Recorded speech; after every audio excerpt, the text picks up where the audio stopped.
Haleluya, haleluya. Yesu ashimwe cyane. Abagore muhimbaza Imana kuri uyu munsi wanyu. Ntimwishime ngo murye munywe gusa, ahubwo muhereze n'Imana icyubahiro yabahaye agaciro. Ni Pasiteri Marie Therese ugarutse. Imana ihabwa icyubahiro, ngarutse kuvuga Imana. Ngira nti mugore kuri uyu munsi wawe berwa n'inkuru nziza, ushagawe n'abawe, umukuru w'abatambyi yaguhaye agaciro. Niwongezwe imyaka maze ukuze ibyo bibondo. Haleluya, haleluya. Turafashwa n'ijambo riri mu butumwa bwiza bwa Yohana ibice 20. Baranditse ngo ku wa mbere w'iminsi 7 mu rubungabungo hatarabona, Mariya Madagarina aza ku gituro, asanga igitare gikuwe ku gituro. Arirukanka asanga Simoni Petero na wa mwigishwa wundi Yesu yakundaga. Arababwira ati bakuye umwami Yesu mu gituro kandi ntituzi aho bamushyize. Nuko ngo Petero arirukana wa mwigishwa ngo bagera ku gituro, ngo nuko Simoni Petero yinjiramo abona imyenda gusa, ngo na wa mwigishwa nawe yinjiramo, ariko birabayobera. Barangije bisubirira iwabo. Ku murongo wa 11 aranditse ngo ariko Mariya yarahagaze ku gituro arira, akirira arunama, arunguruka mu gituro, abona abamarayika 2 bambaye imyenda yera bicaye, umwe ku musego n'undi ku mirambizo aho intumbi ya Yesu yari yashyizwe. Ngo baramubaza bati mugore, urarizwa n'iki? Arabasubiza ati nuko bakuyemo umwami wanjye, nanjye sinzi aho bamushyize. Amaze kuvuga atyo arakebuka, abona Yesu ahagaze ariko ntiyamenya ko ari we. Yesu aramubaza ati mugore, urarizwa n'iki? Urashaka nde?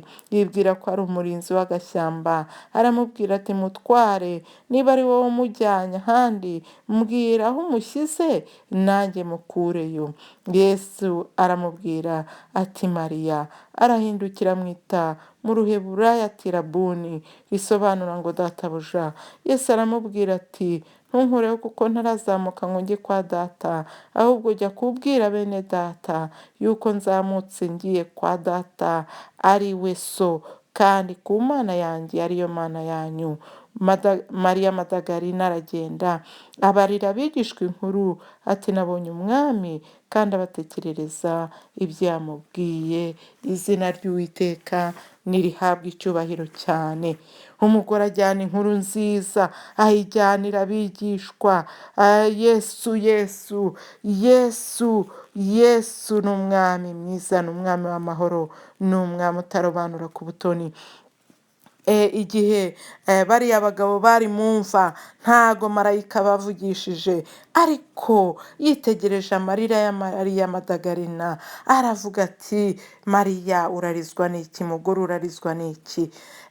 Aramubwira ati ukwiriye kujya kuvuga inkuru nziza. Nuko Yesu nawe aba arahasesekaye, amaze kuhasesekara aramubwira ati mugore, urarizwa n'iki? Humura, dore ndi hano, ahubwo genda ubwire bene data yuko nazutse. Imana ihabwa icyubahiro. Umugore utwaye inkuru nziza, umugore utwaye ibyiza, umugore utwaye amahoro, umugore utwaye urukundo, umutima w'urugo berwa.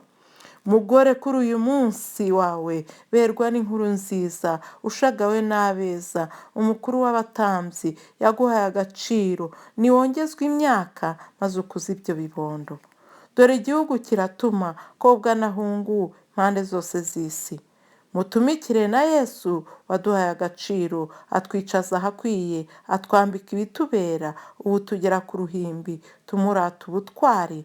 Ngira nti ushimwe Yesu Kristo ko wanzigamye imyaka nkavukira ku ngoma yawe nziza y'amahoro. Izina ry'Uwiteka rishimwe kandi rihabwa icyubahiro. Nawe yarakuzigamye, akuzigamira ubugingo. Niyo mpamvu yatumye uvuka mu gihe ubutumwa bwiza bugeze ku isi, kugira ngo nawe bukugereho, maze ukore imirimo myiza, ya yindi izaduherekeza, izakwambika ikamba, ya yindi izagukurikira, izaguhesha agaciro, ikakwicaza heza, ukazabona Imana, ukazabona ibyiza, ukazabona abeza. ukazabona abatubanjirije, ukazabona abakoreye Imana, ukazabona abahawe Imana, maze ukavuga ngo mbese ukabaza mugenzi wawe ngo mbese nawe wahageze, ngo mbese nawe wahageze, ngo mbese nanjye nahageze. Nshuti nawe wahageze, turahahuriye. Amen, amen, amen.